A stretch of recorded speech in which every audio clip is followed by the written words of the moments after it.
वस्सलातु वस्सलामु अलैका या रसूलल्लाह व अला आलिका व सहाबिका या हबीब अल्लाह। एक ही नुक्ते ने महरम से मुजरम कर दिया, हम दुआ लिखते रहे वो दगा पढ़ते रहे। एक लफ्ज जो होता है ना, वो पकड़ के पूरी बात का मफहूम बदल देता है। एक लफ्ज से काया पलट जाती है। एक लफ्ज इंसान की जुबान से फिसलता है, निकलता है, उसकी पूरी जिंदगी दाव पे लग जाती है।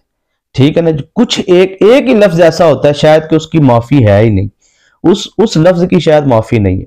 कुछ लफ्ज ऐसे भी ताकतवर होते हैं कि उन अल्फाज को अदा करने के बाद इंसान पछताता रहता है सारी जिंदगी। एक लफ्ज की ताकत का अगर आपको अंदाजा हो जाए तो मैं आपको एक लफ्ज का ही वजीफा बताने जा रहा हूं।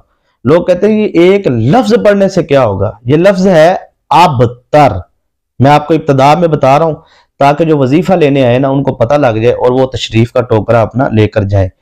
जो अमल समझने के लिए बैठे हैं मैं उनका शुक्रिया अदा करता हूं। मैं अपने तमाम व्यूवर्स की इज्जत करता हूं। मैंने कभी भी अपने व्यूवर्स की बेइज्जती या अपने व्यूवर्स को मतलब ऐसे सख्त अल्फाज नहीं इस्तेमाल किए। देखिए, आप रजत के मामलात का शिकार हो गए हैं या आप, मैं कहता हूं अगर आप रजत के शिकार हैं ना तो मेरी 10 वीडियो कोई भी आप मुसलसल इब्तदा वाली आप देख लें, मैं यकीन से कहता हूं कि आप रजत से निकल जाएंगे। मैं जितनी गुफ्तगू इस टॉपिक पे कर रहा हूं अपनी हर वीडियो के अंदर, शायद मुझे नहीं लगता, मेरे से बहुत अच्छे अच्छे लोग हैं, मैं सबके लिए उसने जान रखता हूं, लेकिन मैं अपनी जिम्मेदारी पूरी कर रहा हूं। मैं यकीन से कहता हूं मैं जो अमल बताने जा रहा हूं इसको मर्दो खवातीन कर सकते हैं, बच्चे इस अमल को ना करें। ठीक है जी। और जिन बहनों की औलाद नाबालिग है वो बहनें इस अमल को कैसे करेंगी उनका भी मैं तरीका बताता हूं, क्योंकि हर चीज का ना एक तरीकाकार होता है। ऐसे नहीं कि हमने YouTube से कोई चीज उठाई और उस अमल अब अमल करना शुरू कर दिया। कोई भी एक लफ्ज का अमल अब यह अबतर लफ्ज है, अबतर। ठीक है जी। ये सूरह कौसर का इन्ना तैना कल कौसर फसली रब्बिका वनहर इन्ना शानियका हुवल अबतर, सूरह कौसर की सूरह मुबारका की आखिरी आया मुबारका का आखिरी लफ्ज है अबतर। अब इसकी ताकत और प्रवाज में आपको इशारतन बता देता हूं। अगर इसकी पूरी वजाहत करूं और पूरा इसका मैं बयान करूं तो फिर तो कई घंटों में बात चली जाएगी, क्योंकि वक्त तो थोड़ा होता है, इशारतन सारी बातें होती हैं। माशाल्लाह आप समझदार हैं, आप रेगुलर अगर सुनते हैं मुझे तो आपको मुझे समझना मुश्किल नहीं है। हाँ, जो न्यू व्यूवर्स होते हैं उनको 2-3 वीडियो मेरी जब मुसलसल सुनते हैं तो फिर उनको मेरी समझ आती है कि बंदा किस टाइप पे बात कर रहा है, क्योंकि मैं टू द पॉइंट बात करने का आदी हूँ। इधर उधर घुमा फिरा के वाकयात और ये हो गया मेरे साथ, मुझे इसने ये फोन किया, मुझे उसने ये किया, इधर उधर की बातें करना मैं पसंद ही नहीं करता, मेरा मजाज ही नहीं है। मैं चाहता हूं मुझे आप सुनने आए, आपका कीमती वक्त है, मैं आपको टॉपिक के ऊपर रहूं, आपको समझाऊं। मैंने बात की थी कि कुछ खवातीन है, बहनें हैं जिनके नाबालिग बच्चे हैं। अब आप कोई भी अमल करते हैं ना, हर अमल के जिन्नात और मुक्कलात होते हैं। याद रखिएगा, जब भी आप जादू बंदिश तोड़ने के लिए कर रहे हैं तो जादू बंदिश का लफ्ज बोलना आसान है, लेकिन उसके ऊपर जिन्नात का पैरा होता है। ठीक है ना जी। तो अब इसकी मैं वजाहत पहली वाली वीडियो में बहुत अच्छे तरीके से कर चुका हूं। अब आप ये सोचिए, अगर आप अपने मकासद के लिए कर रहे हैं, आप खुद ही कह रहे हैं कि मेरे घर में बंदिश है, या आप कुछ खुद कह रहे हैं कि मेरा दुश्मन मुझे बर्बाद करना चाहता है या मेरा दुश्मन मुझे जलील और रुसवा करना चाहता है, मैं कहता हूं ये आप अमल करें। आपका दुश्मन आपके पांव ना चूमे तो फिर कहना, लेकिन बात समझ के आप अमल करें ना।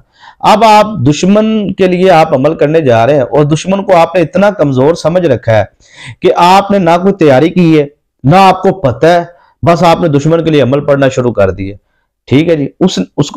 उसके लिए आप क्या पढ़ेंगे? उसने जो आप पे किया हुआ है, खाली जो उसने आप पे किया, मिसाल के तौर पे आप कहते हैं कि कोई भी मियां बीवी है जी, हमारे अंदर जुदाई डालने के लिए जादू किया गया, हमारे घर में बंदिश डालने के लिए, हमारे कारोबार को तबाह करने के लिए जी। हम चाहते हैं हिफाजत का कोई अमल दे। देखिए, आप जब अमल करेंगे आप अपने घर में सेफ है, अपने घर के अंदर सेफ होंगे। अगर आप जाकर दुश्मनों की छावनी के अंदर बैठ जाएंगे, दुश्मनों के घर के अंदर जाके बैठ जाएंगे, तो आप कहां पे सेफ होंगे? सेफ्टी, आपकी हिफाजत कैसे होगी अगर आप जाके बैठ ही दुश्मनों की झोली में जाते हैं, दुश्मनों के पास जाके बैठ जाते हैं? दुश्मन तो पहले ही आपका दुश्मन है। तो आप समझने वाली बात यहाँ पे ये है कि अगर आपके घर के अंदर शैतानी अमलियात, जादू जिन्नात से बंदिश हो चुकी है, तो वो आपके घर के अंदर मौजूद है ना, ऊपर से आप अमल शुरू कर रहे हैं, तो इसका मतलब है जब भी कोई आप अमल पढ़ते हैं उनको आप छेड़ते हैं, आप उनको निकालना चाहते हैं ना। अपने शोहर पे हुआ है इसलिए, बेटी बंदिश हुई है इसलिए, घर में हुआ है इसलिए। तो अब देखें, अब आपके छोटे छोटे बच्चे हैं, बहन अमल कर रही है, उसको ये नहीं पता कि ये मैं जिन्नात के साथ पंगे ले रही हूं, लेकिन मेरे बच्चों के साथ क्या होगा, मेरे शोहर के साथ क्या होगा। शोहर बाहर काम पे घर से बाहर गया होता है, उसके साथ कोई बहुत बड़ा हादसा हो जाता है, बच्चों के साथ बहुत बड़ा हादसा हो जाता है, घर के अंदर बड़े अजीब और गरीब मामलात हो जाते हैं। ये जिन्नात आपको छोड़ते नहीं है। आप ये बात, हम लफज ये ना खवातीन आजकल, मैं कहता हूँ जिसका भी, मैं तो अब नंबर कोशिश करता हूँ ना ही, पहले मैं नंबर देता था 1500 कॉल, 2-2 हजार बंदा सुन सुन के, तो मुख्तसर ये है कि हर बहन यही कहती थी कि जी हम पे जादू। मैं कहता हूँ ये लफ्ज बोल कैसे आसानी से लेते हैं आप लोग, जादू हो गया जी, शैतानी अमलियात हो गई, बंदिश, ऐसे मजे लेके बड़े फख्र से एक दुख का बहाना बनाओ, साढ़े तो फलाने ने जादू। ये लफ्ज बोलना आसान है बहन मेरी, मेरे भाइयों, ये लफ्ज, ये आप देखें, अगर किसी ने जादू किया मतलब उसने आप पे शैतानी जिन्नात छोड़े हैं। आप समझ आइए, तावीज उसने लिखा है, वो तावीज के पीछे बराक्स जो ताकत है। अब लफ्ज अबतर, इसके मातहत अल्लाह तबारिक व तआला जल्ला जलालू के 4 रहमत के फरिश्ते हैं नूरानी, और उसके बाद इसके जो से है वो अबतर के जो मौक्कलात हैं वो 70 मौक्कलात है, और नीचे जो से है हर मौक्कलात के नीचे जो से है वो 70 मौक्कलात है, और इसके मातहत सरदाराने जिन्नात की ताकत है। यानी कि आप सोच भी नहीं सकते कि जिन्नात जो सरदार होते हैं उनके मातहत हजारों लाखों की तादाद के अंदर जिन्नात होते हैं, जो अबतर के मातहत, जो अबतर का चिल्ला कर लेता है, जो अबतर का आमिल बन जाता है। ये एक अलहदा मौजू है, अगर इस पे बात करूंगा बात ज्यादा लंबी हो जाएगी। समझाने का मकसद ये है कि अब तो आप पता चल गया आपको। अब जो पूरी सूरह कौसर का अमल करते होंगे, सोचें कितना बड़ा अमल है। हम तो यूट्यूब पे मतलब बताने वाले आमिलीन सब मेरे लिए बायस इज्जत व एहतराम है। सूरह कौसर का अमल 129 मरतबा, 121 मरतबा, 33 मरतबा, इतनी मरतबा। सोचें सूरह कौसर का अमल आप कर रहे हैं, और एक लफ्ज की इतनी ताकत है, इसके एक एक लफ्ज की इतनी ताकत है, यानी कि पूरी सूरह कौसर के एक एक लफ्ज की जितनी मैंने ताकत बताई है इससे 10 गुना ज्यादा है। पूरी वजाहत बयान करूं बहुत लंबी वीडियो हो जाएगी, इसलिए कई घंटों पर मुश्तमिल गुफ्तगू को मैं चंद लाइनों के अंदर आपके सामने पेश कर रहा हूं, और फिलबदी पेश कर रहा हूं। मेरे ज़हन में इस वक्त इतनी चीजें आ रही हैं ना, अगर मैं इस मौजू के ऊपर अगर मैं सारी बयान करूं तो कई घंटों तक बात चली जाएगी। इशारा आपको समझाने के लिए ये बात है, आप समझ के अमल करें ना। किसी भी अमल को आप करते हैं तो उसकी पहले तहकीक करें, उसके बारे में आप पूरी मालूमात इकट्ठी करें, कहीं आपको अमल के बाद आप रजत का शिकार ना हो जाए, आप अमल करने के बाद नुकसान ना हो आपको किसी किस्म का। आपको कम अज कम अमल करने के बाद आपको फायदा नहीं तो नुकसान भी तो नहीं होना चाहिए ना। आप एक जिन्नात के साथ सारा पंगा लेने जा रहे हैं, आप कहते हैं दुश्मन ने हमारी बर्बादी के लिए हमें तवीजात डाल दिए, मतलब तवीजात नहीं डाले, उसने जिन्नात का पैरा बिठाया आपकी बेटी के ऊपर, आपके बेटे के ऊपर, आपके कारोबार के ऊपर उसने जिन्नात, शैतानी जिन्नात का पैरा बिठाया। अब आप उनसे पंगा लेने जा रहे हैं। आप खुद क्या है जी, आप ये हैं कि आप पलीती की हालत में, मुझे बहुत सारे व्यूअर्स ये कहते हैं कि जी हमने तो ये अमाल जो आप बताते हैं, हमने तो इसको मतलब बताने वाले ने ये कहा जी आप पाकी में भी कर सकते हैं, पलीती में भी कर सकते हैं। बताइए, मतलब एक लफ्ज ही है ना अबतर, उसको इसकी अहमियत का पता ही नहीं है। आमिलीन के हाँ सर इसके चिल्ले किए जाते हैं, इसकी मनाजिल तय की जाती हैं, इसके मरातब तय किए जाते हैं, इसकी आप पकड़, इसकी सोच नहीं सोच सकते।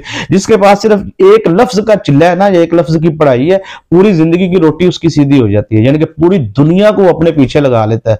इतनी इसकी ताकत और परवाज है, यानी कि जिसके साथ वो मिलता है, जिस काम के लिए वो इसको करना चाहे वो कर सकता है, जो नेक काम जायज काम लेना चाहे वो ले सकते हैं। ये एक इसकी एक लफ्ज की पावर है, और जो सूरह कौसर पूरी की ताकत और परवाज है, तो हम उसको देखिए, मुख्तसर करता हूं मैं, बल्कि इख्तिताम करता हूं।